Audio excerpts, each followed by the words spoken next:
नमस्कार, विंध्या टाइम्स में आपका स्वागत है। मध्य प्रदेश कांग्रेस को नया प्रभारी मिल गया है। दरअसल मध्य प्रदेश में लंबे समय से लोकसभा चुनाव में मिली करारी हार के बाद से संगठन में फेरबदल की मांग उठ रही थी। विधानसभा चुनाव के ठीक पहले दीपक बावरिया को, गुजरात से आते हैं दीपक बावरिया को, मध्य प्रदेश की कमान सौंपी गई थी प्रभारी के रूप में। दीपक बावरिया का कार्यकाल इसलिए भी अच्छा माना जाए क्योंकि उन्होंने मध्य प्रदेश में सत्ता परिवर्तन कराया, कांग्रेस की सरकार बनवाई। लेकिन लोकसभा में जितनी करारी हार मध्य प्रदेश में हुई, हालांकि देश भर में वो करारी हार थी, लेकिन मध्य प्रदेश में जैसे ही लोकसभा के परिणाम आए, सामंजस्य और तमाम परिस्थितियों को देखते हुए ये मांग उठने लगी थी कि संगठन में फेरबदल किए जाएं। लगातार पूर्व मुख्यमंत्री कमलनाथ, जो उस समय मुख्यमंत्री थे, वो दोहरी जिम्मेदारी निभा रहे थे। दीपक बावरिया ने इस्तीफे की पेशकश भी कर दी थी जब राहुल गांधी ने इस्तीफा दिया था। लेकिन अब देर सवेर जब मध्य प्रदेश में फिर से एक बार कांग्रेस विपक्ष में है, तो अब मध्य प्रदेश के प्रभारी पद से दीपक बावरिया ने इस्तीफा दे दिया है। संगठन प्रभारी के.सी. वेणुगोपाल की ओर से जो बृहस्पतिवार को जो बयान जारी हुआ था, उसमें कहा गया कि खराब स्वास्थ्य के चलते दीपक बावरिया ने मध्य प्रदेश के प्रभारी पद से इस्तीफा दिया है, जिसे पार्टी की राष्ट्रीय अध्यक्ष सोनिया गांधी ने स्वीकार कर लिया है। ये मध्य प्रदेश में सत्ता परिवर्तन के बाद कांग्रेस में एक बड़ा बदलाव है। कांग्रेस ने मुकुल वासनिक को मध्य प्रदेश का प्रभारी बनाया है। महाराष्ट्र का बड़ा नाम, कांग्रेस पार्टी के लिए बड़ा दलित चेहरा मुकुल वासनिक, बुल्डाना से आते हैं। 28 साल की उम्र में मुकुल वासनिक सांसद बन गए थे। फिलहाल बड़ी बात यह है कि मुकुल वासनिक के पास कई राज्यों की जिम्मेदारी है, केरल, तमिलनाडु और पौंडीचेरी।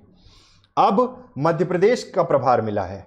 मध्य प्रदेश में ये परिवर्तन उस लिहाज से भी देखा जा रहा है कांग्रेस के दृष्टिकोण से, आगे आने वाले समय में तमाम उन सीटों पर उपचुनाव हैं जहां के बागी, मतलब कभी कांग्रेस पार्टी में विधायक रहे, मंत्री रहे, नेता भाजपा में शामिल हो गए हैं। मुकुल वासनिक को संगठन से नियुक्त कर मध्य प्रदेश का प्रभारी बनाकर कांग्रेस एक बड़ा ट्रम्प कार्ड खेलना चाह रही है। दलित चेहरे को मध्य प्रदेश का प्रभारी बनाया गया है।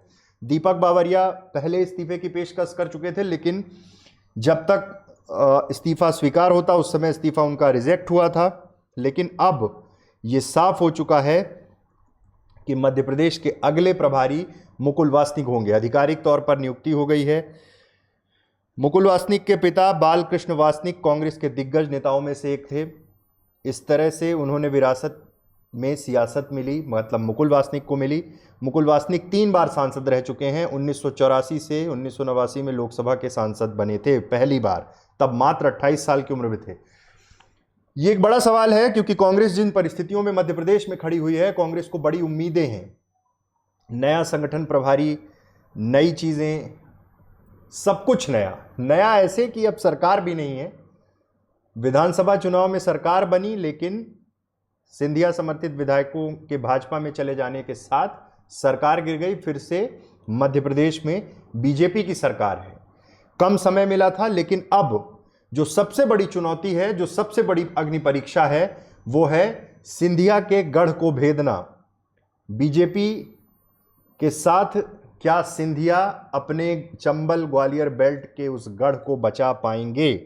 दलित चेहरे को मध्य प्रदेश का प्रभारी बनाया गया है। कांग्रेस रिफॉर्म करना चाह रही है, शायद संगठन में फेरबदल, लेकिन ये एक बात स्पष्ट हो चुकी है कि अभी वो कमलनाथ के नेतृत्व में ही उपचुनाव लड़ेंगे।